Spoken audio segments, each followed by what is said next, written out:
Professeur Axel Kahn, bonjour. Bonjour Jean-Jacques Bourdin. Vous êtes généticien. Vous êtes président de la Ligue contre le cancer, qui tient d'ailleurs, hier et aujourd'hui, son 23e colloque de la recherche. Et nous parlerons du cancer en fin d'émission. Nous parlerons des vaccins et je vous parlerai de l'ARN messager. Nous ne sommes pas dans une vague épidémique, disait Olivier Véran hier. Mais regardons la réalité. Le virus gagne du terrain. Les contaminations avec les variants venus de Grande-Bretagne et d'ailleurs sont de plus en plus nombreuses. Les hospitalisations, les entrées en réanimation aussi. 60% des lits d'hôpitaux occupés par des patients Covid, retour de la déprogrammation médicale, transfert de patients. Y a-t-il urgence, Axel Kahn ?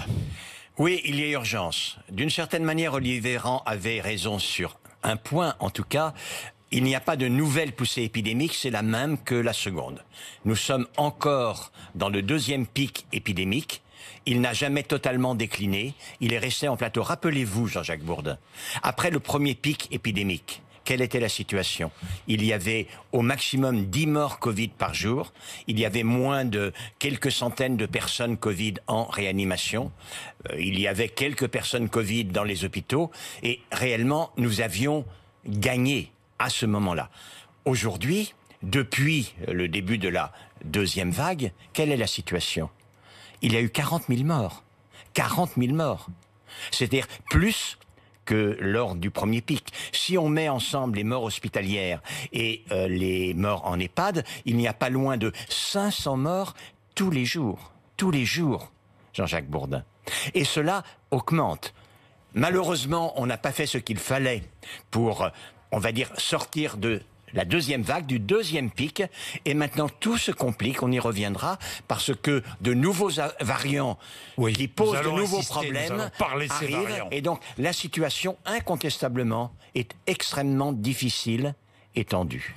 Extrêmement difficile et tendue. Ça veut dire que des décisions doivent être prises. Le président de la République les prendra demain, non, dimanche peut-être, ou lundi. Probablement dimanche ou lundi, je ne sais pas. Nous verrons bien.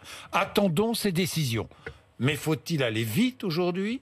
Faut-il reconfiner strictement? Quelle est la solution, Axel Kahn? Vous savez, Jean-Jacques Bourdin, moi je suis un médecin, je suis un scientifique, un généticien. Je connais assez bien ce qui est en train de se passer sur le plan sanitaire. Je n'ai pas choisi d'être élu de la République, une fois, mais je ne l'ai pas été, et par conséquent, je reste dans mon domaine. Le confinement est une décision politique. Ce que je fais avec tous mes collègues, c'est que j'éclaire la décision politique d'une définition de la donnée. Et ce que je dis, c'est, de toute façon, c'est difficile à prendre comme décision parce que les Français n'en peuvent plus. Ils sont exaspérés. Il y a d'énormes problèmes chez les jeunes. Il y a d'énormes problèmes économiques. Je ne méconnais aucun des problèmes. Ils sont considérables. Il n'empêche que, à trop traîner, cela veut dire qu'on va laisser perdurer ces problèmes. On va retarder le moment où on va réussir à les surmonter, et c'est la mauvaise solution. Plus on prend des décisions tard, plus la circulation virale sera élevée, et comme on ne peut pas lever les décisions dures que l'on prendra avant que la circulation virale soit très basse, moins de 50 personnes contaminées par 100 000 habitants, nettement moins, certainement, plus ce sera long. Et donc, c'est aux politiques de prendre les décisions, vraiment, je lui laisse cette responsabilité, mais je lui dis, ne tardez pas, s'il vous plaît, ne tardez pas, et surtout, fixez un plan. Prévenez les Français de ce qu'est le plan, expliquez la raison pour laquelle c'est la moins mauvaise solution, et tenez-vous-y. Ne faites pas comme, on va dire, en mai, où il y a une certaine légèreté, un certain relâchement, et ce magnifique résultat que les Français avaient obtenu par le premier confinement, hélas, il n'y a pas qu'en France, partout a été perdu. A été perdu, Axel Kahn. Donc il faut prendre des décisions strictes. Nous n'allons pas entrer dans les détails parce que vous ne voulez pas vous substituer c'est pas mon job. Politique. Ça n'est pas mon job. Il y a quand même deux questions à la lumière de ce qui se passe et à la lumière du sentiment des Français. Les Français qui ne sont pas prêts, qui semblent ne pas être prêts à un confinement trop rude, qui ne sont pas prêts à, je ne sais pas moi, à ne plus pouvoir circuler ou ne plus pouvoir envoyer leurs enfants à l'école. Les enfants, c'est un sujet majeur. Les enfants. Il y a des vacances qui se profilent à l'horizon. Faut-il 3 semaines de vacances pour les enfants? On regrouperait toutes les zones des vacances de février. Ce serait une bonne solution? Ça, je crois que c'est une bonne solution. Je vous ai dit que je n'étais pas politique, mais je suis grand-père. Et donc, évidemment, j'ai des petits-enfants qui vont à l'école.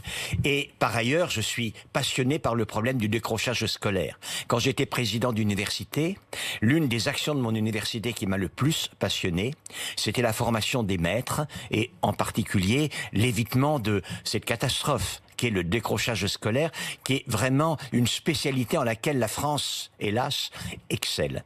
Et le décrochage scolaire durant le premier confinement des gamins qui sont socialement défavorisés a été dramatique et en partie irréversible. Et ça, on ne peut pas sacrifier une génération de jeunes Français sur la base d'une situation économique dégradée. Et donc, c'est un des cas où c'est dur de prendre des décisions. C'est dur. C'est un des cas où il faut trouver la solution entre deux.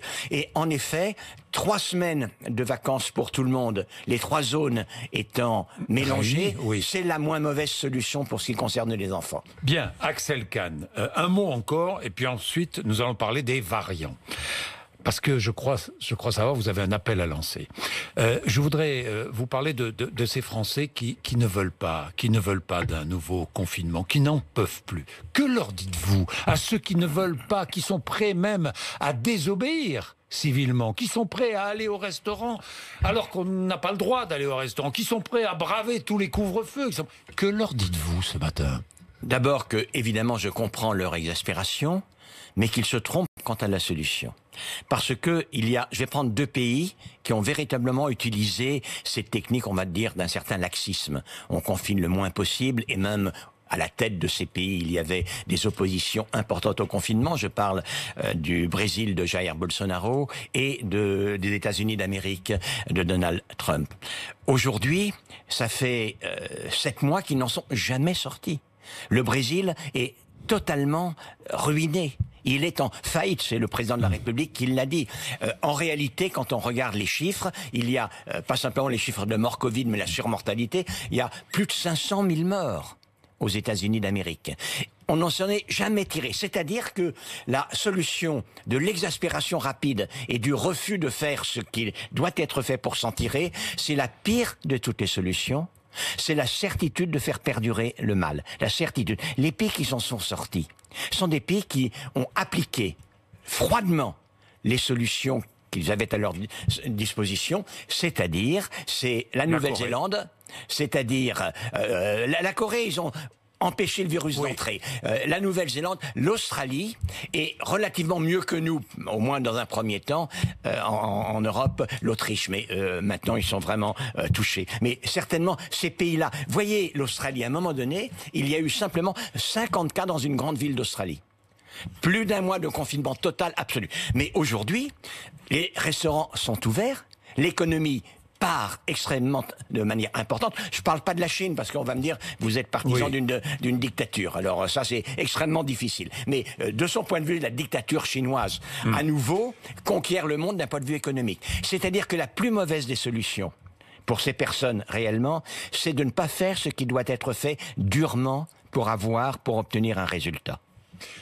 Professeur, je vais m'arrêter là, on va s'arrêter quelques instants parce que je crois savoir que vous avez un appel à lancer. À propos des variants, les variants se multiplient partout. Partout, on parle des variants venus de Grande-Bretagne, Afrique du Sud, de Brésil et autres, californiens.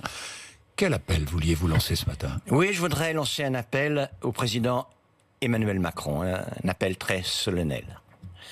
Président Emmanuel Macron, je sais que vous êtes solidaire, que vous avez longuement parlé de la solidarité envers tous les pays pauvres. Je sais que vous êtes extrêmement ardent de porter une parole française au niveau mondial. Ce qui se prépare au niveau mondial, ce qui existe déjà, mais ce qui se prépare, ce qui va empirer, est vraiment tout à fait catastrophique. Parce que on n'a pas eu le courage de faire baisser la circulation virale. Sur le lit d'une circulation virale très élevée. Les variants se sont multipliés. Aujourd'hui, au Brésil, à Manaus, des bulldozers déblaient le territoire pour qu'on puisse creuser des tombes. On réanime dans les voitures. On meurt dans les couloirs. les variants se multiplient. La seule possibilité de freiner cela, c'est la vaccination et aujourd'hui, un vaccin qui puisse s'adapter au fur et à mesure aux mutations sont les vaccins ARN. L'ARN est d'une technologie extraordinaire. L'appel que je fais, c'est je vous demande, président Emmanuel Macron, de demander peut-être par une convocation du Conseil de sécurité, d'indiquer qu'il y a vraiment un problème de sécurité pour le monde entier, de solidarité envers tous les pays pauvres qui ne peuvent pas se payer de vaccins. Il faut demander à l'Organisation mondiale de la santé de coordonner une fabrication mondiale de vaccins ARN sans spolier personne. Cela peut être effectivement réglé sans spolier personne. Parce que la situation dramatique dans laquelle risque de se trouver la planète aujourd'hui l'exige. Aujourd'hui, le système de confection et de distribution des vaccins ne permettra pas de faire face à cette catastrophe, ne le permettra pas.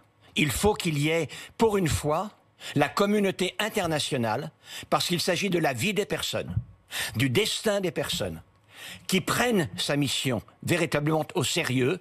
Sa mission, c'est effectivement le destin des citoyens du monde.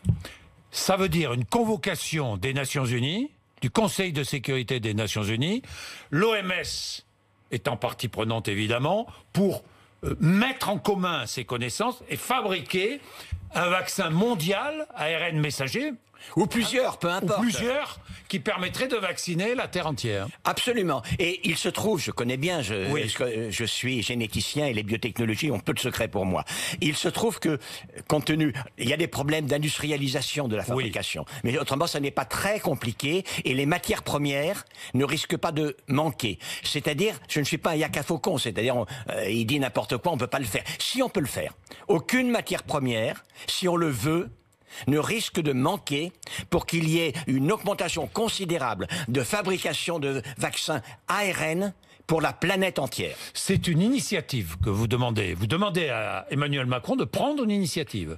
Voilà, de prendre une initiative au nom d'Emmanuel Macron, président de la République française, et donc en mon nom, à moi aussi, citoyen français, en votre nom, et au nom de tous les citoyens du monde. De toutes celles et ceux qui nous regardent, qui écoutent, au nom de tous les citoyens du monde. Axel Kahn, les variants, ces variants, il y en a de multiples, parce que ce virus, il mute lorsqu'il se transmet, il mute parce qu'il est vivant, ce virus. C'est pour cela. Mais vous avez résumé, il mute parce qu'il est vivant. Oui. La vie, elle mute. La vie, elle mute. D'ailleurs, si elle n'avait pas muté, il n'y aurait pas de vie. Il n'y aurait pas de diversification de la vie. C'est la théorie de l'évolution. Et en plus, ce virus, il est fait d'un génome ARN. Oui. Et l'enzyme qui fabrique le génome ARN est beaucoup moins fidèle, précise que celle qui fait les virus ADN, et les mutations sont entre 100 et 10 000 fois plus fréquentes. Et donc, rendez-vous compte, si vous êtes infecté, vous fabriquez des milliards de particules virales. Il y a presque un mutant dans chacune de vos cellules. Alors, la plupart de ces mutants, on n'entend pas parler, parce que ils ne modifient pas l'aptitude à se reproduire du virus, et donc, ou alors même, il est délétère pour le virus, et ça disparaît. Mais évidemment, sur les milliards de mutations qui vont apparaître, et plus il y en a qui vont être favorisées parce que soit elles sont plus infectieuses, c'est toujours un avantage. Soit alors, quand il y aura une couverture vaccinale, ou alors une immunité collective, ils résistent aux anticorps. Ce qui s'est passé avec le variant brésilien et le variant sud-africain, ils ont en commun ce que j'appelle la mutation à cornes, une très méchante mutation, qui est la mutation E484K, qui remplace un acide aminé acide par un acide aminé basique, ce qui déstructure la forme de la protéine de spicule. C'est que cette déstructuration de la forme de la protéine va diminuer, on peut le comprendre, l'affinité pour les anticorps. Et donc ces vaccins résistent, en tout cas aux anticorps qui ont été développés lors des infections précédentes. C'est ce qui se passe à Manaus. 75% de la population avait été infectée, avait des anticorps. Mais ils ont été réinfectés par ce variant. Mais voyez-vous, Jean-Jacques Bourdin, c'est ce qui attend le monde. Si réellement mon appel n'est pas entendu, c'est ce qui attend le monde. On n'est pas sorti de l'auberge, comprenez bien. Il faut qu'on se batte. L'adversaire, il est redoutable. On va pas le voir venir comme cela, les bras ballants. Donc la solution, c'est ARN messager. Aujourd'hui, c'est le mieux. Aujourd'hui, c'est le mieux parce qu'il s'adapte facilement. Ça explique peut-être tout ce qu'on a pu dire sur Sanofi, sur Pasteur. Voilà, Sanofi n'y a pas cru. Disons clairement les choses. Voilà, une protéine n'est pas adaptée. Une protéine vaccin, c'était le vaccin Sanofi. C'est bien, il n'y a pas de problème. C'est comme ça qu'on vaccine contre l'hépatite B. Et ça marche très bien. Mais c'est très long à adapter à de nouveaux antigènes viraux. Pasteur n'a pas pu. Enfin, lui, Sanofi n'y a pas cru, Pasteur n'a pas pu. C'est un coup de pas de bol. C'est un coup de pas de bol. Bon. Et aujourd'hui, on a ces vaccins ARN. Voilà, on a ces vaccins ARN. Ils sont prodigieux. Ils sont prodigieux. C'est un miracle de la science. C'est un miracle de la science. Réellement, j'ai vu avant de mourir ça. J'ai vu effectivement les nouvelles technologies permettre de fabriquer un vaccin extraordinaire en efficacité, extraordinairement bien, on va dire, toléré par les... Il y a très très peu d'accidents. Je suis moi-même vacciné. C'est la raison pour laquelle, vous voyez, je ne suis plus masqué. C'est quelque chose qui est fantastique. Mais on peut pas le garder pour nous, qui sommes les nantis de nos pays. C'est pas possible. Est-ce que l'on pourrait se regarder et dire à nos petits-enfants, on s'est mal protégé nous et on a laissé crever les autres? Franchement, Jean-Jacques Bourdin, est-ce que l'on pourrait vraiment vivre comme cela? Axel Kahn, ARN messager. Je lisais, il y avait un très bon reportage dans Le Point cette semaine sur justement cet ARN messager et cette technologie qui permettrait peut-être de guérir, d'être utilisé pour d'autres maladies. On parle de la mucoviscidose et des cancers. Des cancers, c'est possible? Alors je vais vous dire, l'ARN messager... c'est l'intermédiaire entre le gène et la protéine. Il y a beaucoup de médicaments qui sont des protéines. Et chaque fois qu'un médicament est une protéine, au lieu d'injecter la protéine, c'est compliqué à fabriquer, je vous l'ai dit à propos des vaccins, vous pouvez injecter l'ARN messager, qui est très facile à fabriquer. La méthode s'appelle la transcription in vitro. C'est vraiment extrêmement facile. Des fois, c'est difficile à industrialiser, mais c'est extrêmement facile à faire. Et donc, il n'y a pas de doute que c'est une nouvelle classe de molécules médicaments. L'ARN médicament est au début de sa vie et elle va considérablement modifier la pharmacopée. Il n'y a pas de doute sur ce point. Pour le cancer, parce que parlons du cancer. Notamment pour le cancer. Notamment pour le cancer. Est-ce qu'un jour il y aura un vaccin contre le cancer? Alors, c'est pas possible. C'est pas possible. Je vais vous dire pourquoi c'est pas possible. Alors, il y a des vaccins, on va dire, mais c'est pas vraiment des vaccins. Il y a des immunothérapies. C'est-à-dire, on se sert du système immunitaire pour combattre le cancer chez une personne.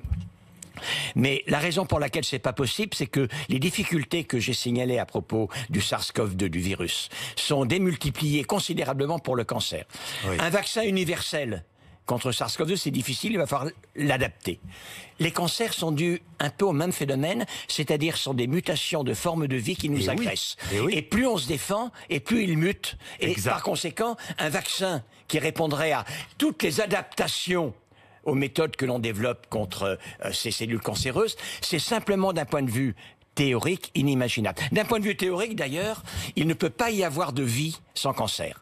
Je suis désolé, je vais un tout petit peu pervertir le moral des personnes, mais il peut pas y avoir. Mais ce qu'il peut y avoir, donc mais ce qu'il peut y avoir, et on progresse. La Ligue, dans son colloque sur la recherche, essaye avec ses moyens de hâter le mouvement. Ce que l'on fait, c'est que ces cancers inévitables, parce qu'ils sont profondément liés à la vie, on les guérit de plus en plus souvent, on en meurt de moins en moins souvent, et que par conséquent, on arrive à vivre en tenant en respect cet ennemi lui aussi redoutable. Alors j'ai une dernière question parce que je sais que ça vous tient à cœur. Est-il à nouveau difficile, plus difficile pour un malade du cancer d'être traité à l'hôpital aujourd'hui? Oui, mais l'appel planétaire mondial que j'ai fait vaut pour les malades atteints du cancer. Un des problèmes majeurs aujourd'hui, c'est que, on ne l'a pas trop dit, mais on commence à le dire, il y a beaucoup de soignants qui sont atteints de la Covid. Et évidemment, que voulez-vous que je vous dise, ils contaminent les malades. Et on le sait. Et par conséquent, la confiance des malades dans l'hôpital, alors qu'il n'y a pas aujourd'hui de séparation entre les secteurs Covid et les secteurs non Covid, est en train de décliner. Or, un des éléments importants de la très considérable surmortalité que l'on attend, liée à la rencontre entre le cancer et la Covid, est liée au défaut de prise en charge dans des hôpitaux parce que les personnes hésitaient à y aller. Moi, je sais qu'il y a de très nombreuses personnes atteintes de cancer, des centaines, des milliers sans doute, qui ont attrapé la Covid à l'hôpital, c'est vrai. Je ne vais pas vous dire le contraire. Et donc, il faut assez de vaccins pour vacciner tous les soignants. Aujourd'hui, c'est pas possible, on n'en a pas, et par conséquent, on ne peut pas rester en l'état. Comprenez bien, comprenez bien, on ne peut pas rester en l'état. Donc il y a urgence au niveau mondial à lancer une au niveau mondial, au niveau français, de au vaccins, niveau voilà. de vaccins ARN messager. Merci beaucoup, professeur Axel Kahn, d'être venu nous voir ce matin sur RMC et BFM TV.